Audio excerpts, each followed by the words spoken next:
कढी बनवताना कढी फाटते का? मग आजची ही रेसिपी नक्कीच पहा, कारण कढी फाटू नये यासाठी एक छोटीशी पण खूप महत्त्वाची ट्रिक मी आज तुम्हाला सांगणार आहे. ही ट्रिक केली की कढी होईल एकदम छान, मस्त, घट्ट आणि चविष्ट, आणि त्यात गरमागरम पकोडे. चला तर मग आज बनवूया एकदम परफेक्ट कढी पकोडे. नमस्कार, मी रसिका. रस्सूची रसोईमध्ये तुमचं सगळ्यांचं मनापासून स्वागत. सर्वप्रथम कढीसाठी मसाला तयार करून घेऊया. त्यासाठी मिक्सरच्या छोट्या भांड्यामध्ये 8 ते 12 लसूण पाकळ्या, अर्धा इंच आलं, 3 हिरव्या मिरच्या, थोडासा कढीपत्ता आणि थोडीशी ताजी कोथिंबीर घालायची. आता झाकण लावून हा मसाला अगदी बारीक वाटून घ्यायचा. आता हा वाटलेला मसाला बाजूला ठेवूया आणि पुढची तयारी करून घेऊया. एका मोठ्या बाउलमध्ये 1 कप बेसन घ्यायचं.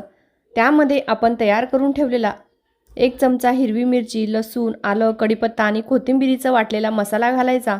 आता यामध्ये पाव चमचा हळद, अर्धा चमचा लाल तिखट, पाव चमचा धनेपूड, थोडंसं जिरं, चवीनुसार मीठ, चिमूटभर हिंग आणि थोडीशी कस्तुरी मेथी घालायची.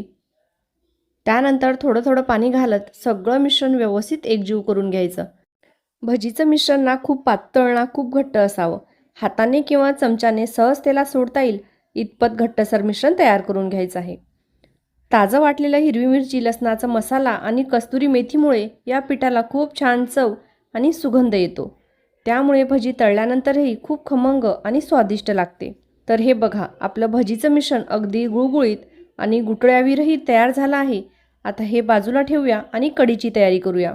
आता मिक्सरचं मोठं भांडं घ्यायचं. त्यामध्ये 1 कप ताजं दही घालायचं आणि त्याच कपाने 1 कप पाणी घालायचं. इथे मी ताजं आणि फारसं आंबट नसलेलं दही वापरलं आहे. त्यामुळे मी 1 कप दह्यासाठी 1 कप पाणी घेतलं आहे. पण जर तुमचं दही जास्त आंबट असेल तर चव संतुलित राहण्यासाठी पाण्याचं प्रमाण थोडंसं वाढवू शकता. त्यामुळे कढीची चव छान लागते आणि आंबटपणाही जास्त जाणवत नाही.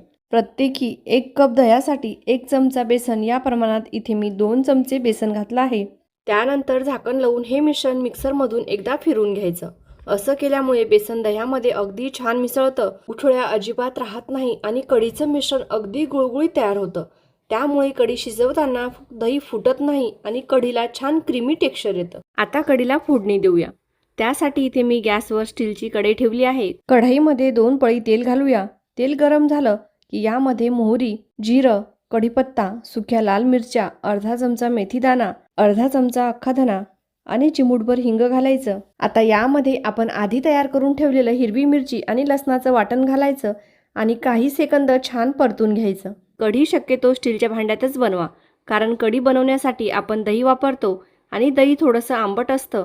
त्यामुळे ॲल्युमिनियमच्या भांड्यात कढी बनवल्यास त्याची प्रतिक्रिया होऊ शकते आणि कढीच्या चवीवरही परिणाम होऊ शकतो. म्हणून कढीसारखे आंबट पदार्थ बनवताना स्टीलचं भांडंच वापरणं जास्त योग्य आणि सुरक्षित असतं. त्यानंतर पाव चमचा हळद घालायची आणि लगेच आपण तयार करून ठेवलेलं दही, पाणी आणि बेसनाचं मिश्रण घालायचं. आता सगळं एकदा व्यवस्थित ढवळून घ्यायचं आणि चवीनुसार मीठ घालायचं.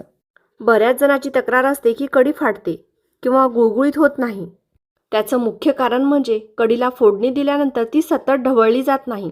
दही बेसनाचं मिश्रण कढईत घातल्यानंतर कढीला पहिली उकळी येईपर्यंत सतत हलक्या हाताने ढवळत राहायचं. बेसनही व्यवस्थित शिजतं आणि कढी एकदम गुळगुळीत आणि क्रीमी छान एकजीव तयार होते. हे बघा, आपल्या कढीला छान उकळी यायला सुरुवात झाली आहे. तुम्ही पाहू शकता कढी अजिबात फुटलेली नाही आणि तिला किती सुंदर गुळगुळीत आणि क्रीमी पोत आला आहे. आता यामध्ये अर्धा चमचा कस्तुरी मेथी आणि बारीक चिरलेली ताजी कोथिंबीर घालायची. सगळं एकदा व्यवस्थित मिक्स करून घ्यायचं. कस्तुरी मेथी आणि कोथिंबीर घातल्यामुळे कढीचा सुगंध आणि चव आणखीनच खुलून येते. आता ही कढी दुसऱ्या गॅसवर ठेवूया आणि भजी तळून घेऊया. भजी तळण्यासाठी इथे मी छोट्या कढईमध्ये तेल गरम करायला ठेवलं आहे. भजी तळायच्या अगदी आधी तयार करून ठेवलेल्या पिठामध्ये चिमूटभर खाण्याचा सोडा घालायचा आणि हलक्या हाताने एकदा मिक्स करून घ्यायचं. आता मी ज्या पद्धतीने भजी तेलामध्ये सोडत आहे, अगदी त्याच पद्धतीने छोट्या छोट्या आकाराची भजी तळून घ्यायची. छोट्या आकाराची भजी कढीमध्ये घातल्यानंतर आतपर्यंत छान मुरतात आणि खायलाही खूप छान लागतात. गॅसची आच मध्यम ठेवायची आणि भजींना दोन्ही बाजूने सुंदर सोनेरी रंग येईपर्यंत तळून घ्यायचं. हे बघा, किती छान खुसखुशीत आणि फुगलेली भजी तयार झाली आहे. याच पद्धतीने उरलेली सगळी भजी तळून घ्यायची. आपण सगळी भजी तळून घेतली आहे. आता ही गरमागरम भजी उकळत्या कढीमध्ये घालूया आणि आणखी एक छान उकळी काढून घेऊया. आता गॅस बंद करूया आणि शेवटची खमंग फोडणी तयार करूया. त्यासाठी एका छोट्या फोडणीच्या भांड्यात 1 चमचा साजूक तूप गरम करून घ्यायचं. त्यामध्ये जिरं, कढीपत्ता आणि लाल तिखट घालायचं. फोडणीचा छान खमंग सुगंध आला की ती गरमागरम फोडणी कढीवर ओतायची. या फोडणीमुळे कढीचा सुगंध, रंग आणि चव आणखी खुलून येते. आपली मस्त क्रीमी, खमंग आणि स्वादिष्ट ताकाची कढी भजी तयार झाली आहे.